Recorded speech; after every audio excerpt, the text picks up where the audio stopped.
Prezados e prezadas alunos e alunas do curso de pós-graduação em docência do IFMG Campos Arcos, do curso com a ênfase em educação inclusiva.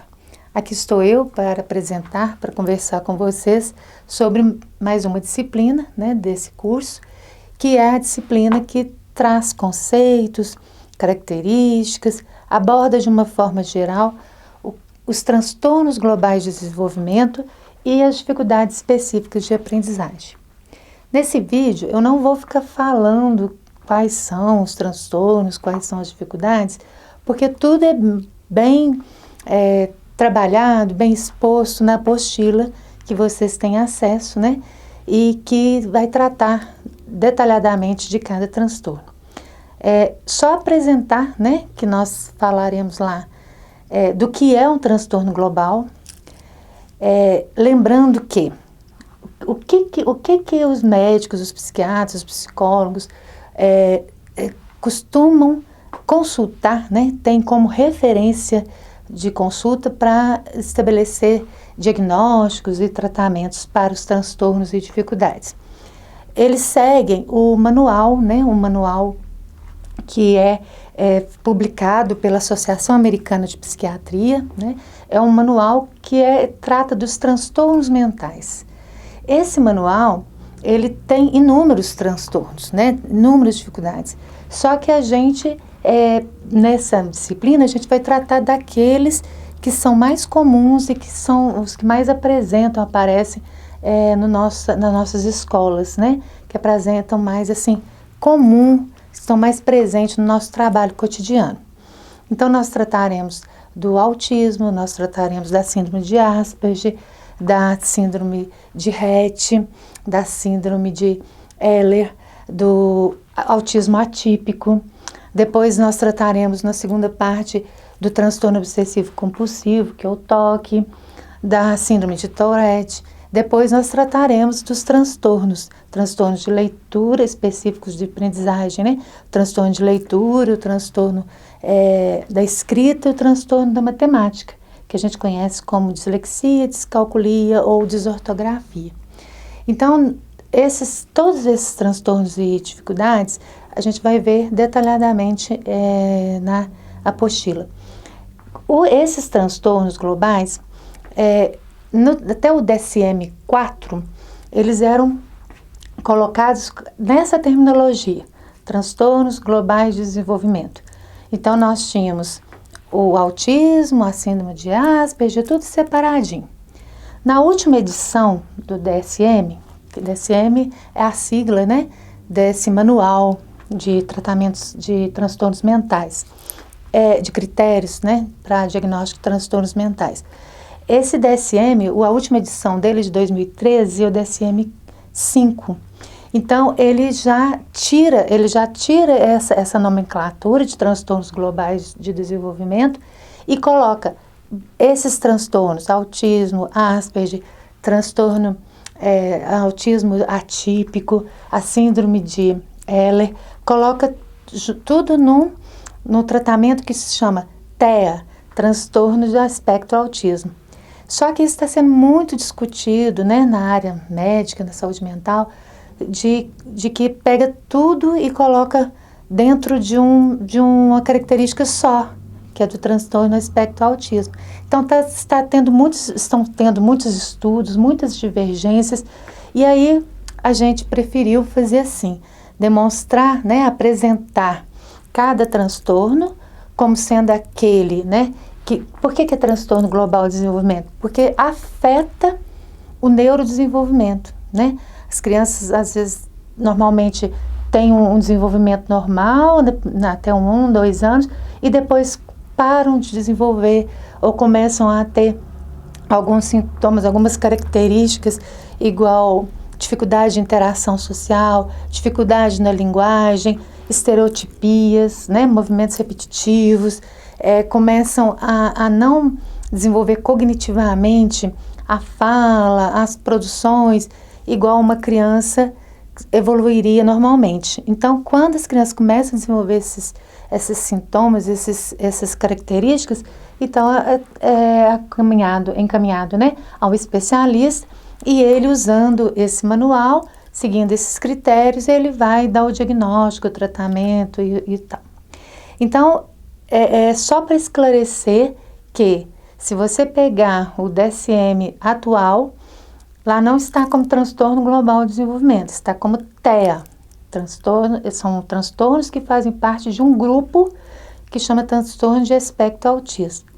Só que a gente colocou separado para a gente entender aqueles transtornos que afetam o desenvolvimento de um modo geral, né?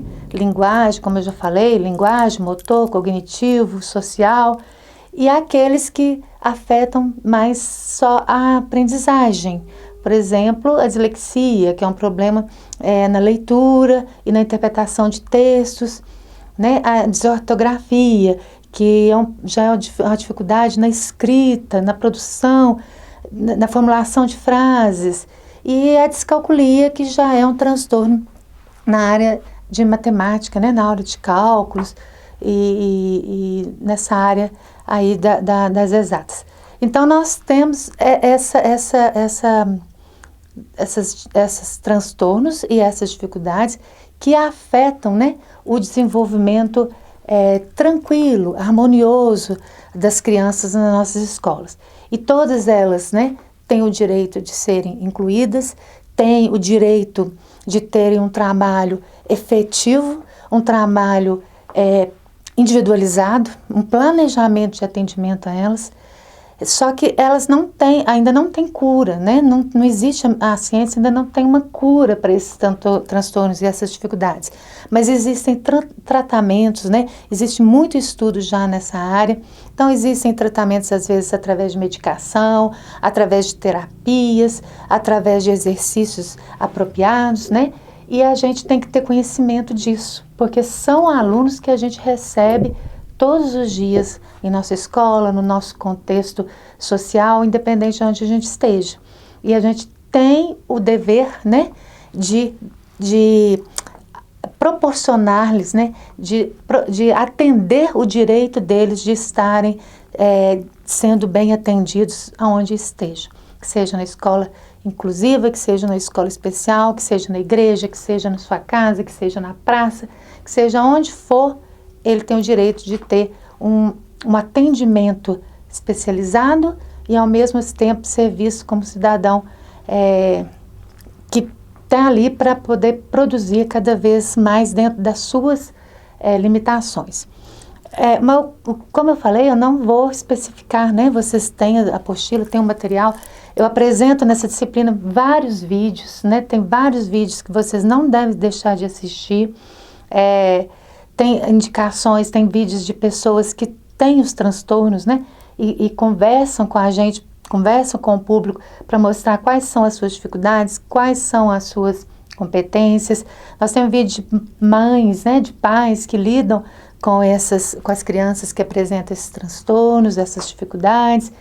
Temos cientistas, né? Falando sobre as pesquisas nessa área. Então, a gente aborda, não é só a palavra de quem escreveu a apostila, que sou eu, né? A Cláudia Rossi, que eu esqueci de me apresentar no início, né? Mas é todo um conjunto de textos complementares e de vídeos que vão proporcionar uma formação, né? Uma base de uma formação para você ter depois um empenho, né? De pesquisar mais, de buscar mais conhecimentos, porque é só uma introdução, é claro, né? É só uma noção que a pessoa tem que especializar nessas áreas, buscar mais conhecimento para poder lidar de uma forma mais eficaz. Para terminar minha fala, eu vou usar uma formação, né, de Roberto Anderson, que é um psicanalista, um educador, um pesquisador na área de neurodesenvolvimento, e ele fala o seguinte, que para os transtornos, né, de desenvolvimento, para as dificuldades de aprendizagem, a ciência ainda não descobriu a cura, né?